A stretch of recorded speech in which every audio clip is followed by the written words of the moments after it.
ကဲဒီနေ့ကတော့ကျွန်တော်မိမစားခြင်းနဲ့ငပိချက်ချက်ကျွေးပါမယ်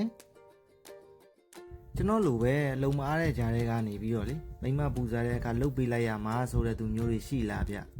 ရှိရင်ပြောခဲ့ပေးပါဦးကဲကိုကမအားတော့လို့အနောက်က voice over လေးကို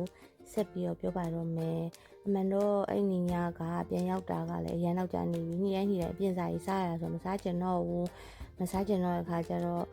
ကိုပါကိုလည်းမချက်ချင်တော့လို့ကိုဟင်းချက်ကျွေးပါလို့ပူစားလိုက်တာကိုကချက်ကျွေးမယ်ဆိုပြီးတော့လှုပ်တာဘိုက်ကလည်းစားနေပြီဆိုတော့မြင်ချက်ပါဆိုပြီးတော့ပြောပြီးတော့အိမ်ထဲမှာနားနေလိုက်တယ်ကိုကတော့အမှချက်နေရဲ့ဆက်ဆက်လေးကြိုက်တာတီးတော့ကြောင်ရုပ်ကြီးများများထည့်တယ်နောက်တော့ကျတော့ဆရာဝန်ကအစီလျှော့စားမယ်လို့ပြောလို့ကိုကသူကစီကျန်တော့အများကြီးကြိုက်တာတကယ်ကဒါပေမဲ့သူကစီလေးတော့နည်းနည်းလျှော့ပြီးတော့ပေါ့နော်ချက်ပေးပါတယ်အမပေါ်ဟင်းလေးရတော့ဒီချိန်လောက်တော့ပွက်လာပြီပြီးတော့နည်းနည်းမင်းလေးနှစ်ယောက်တော့များများကြိုက်တယ်ပေါ့နော်များများကြိုက်တော့နည်းနည်းမင်းအများကြီးခတ်ပါတယ်အဲ့ချိန်မှာဟင်းကနည်းနည်းလေးတော့ချက်စားတော့ပြုတ်လာပါပြီကဒီထက်ပိုပြီးတော့ကြည်လိမ့်ညောင်ထားရင်တော့ပိုပြီးတော့ကောင်းတာပေါ့နော်ဒါပေမဲ့ဘိုက်ရမ်းဆန်နေလို့စားဖို့ပြင်ဆင်နေပါရဲ့နောက်ပြီးတော့ပဲတီကြော်လဲကြော်ကျွေးရဲ့ပဲတီကြော်ကကြောက်ကိုကအဲ့လိုမျိုးစိမ့်လေးကိုကြိုက်တာကိုရီးယားကျကိုကကြတော့အဲ့လိုနွမ်းချောင်းနေမှကြိုက်တာဒါကတော့ကိုဥချတာပါကိုအတွက်ဥချတဲ့ဥစ္စာပါနောက်ပြီးတော့ဆန်ဆိုလို့ရှိရင်လည်းကိုရီးယားအဲ့လိုပေါ်ဆန်းမွေးပါတိတ်မကြိုက်ဘူးပေါ့နော်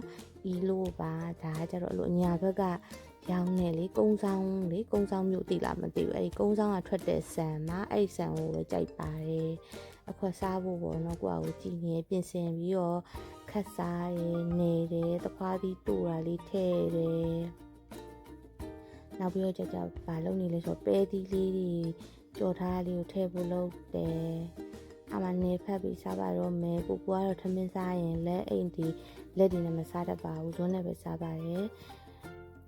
ညီမကတော့လက်အိတ်နဲ့ပဲစားပါတယ်လက်နဲ့ပဲစားတတ်ပါတယ်ဇွန်းနေခင်းနေနဲ့တိတ်အားမရဘူးပေါ့နော်အိမ်မှာစားရင်လေပဇွန်ရောက်ကခုနကထည့်တဲ့အကောင်လေးကတေးလို့ကြီးတဲ့အကောင်ထည့်ပြီးတော့စားပါတယ်နောက်ကြရင်တော့ညီမကိုပြန်ပြီးတော့ဟင်းချက်ကျွေးရလေးဒီဘလော်လေးတင်ပေးပါမယ်နော်ဆုံးထိကြည့်ရှုပေးလို့ကျေးဇူးတင်ပါတယ်ရှင်ဘိုင်ဘိုင်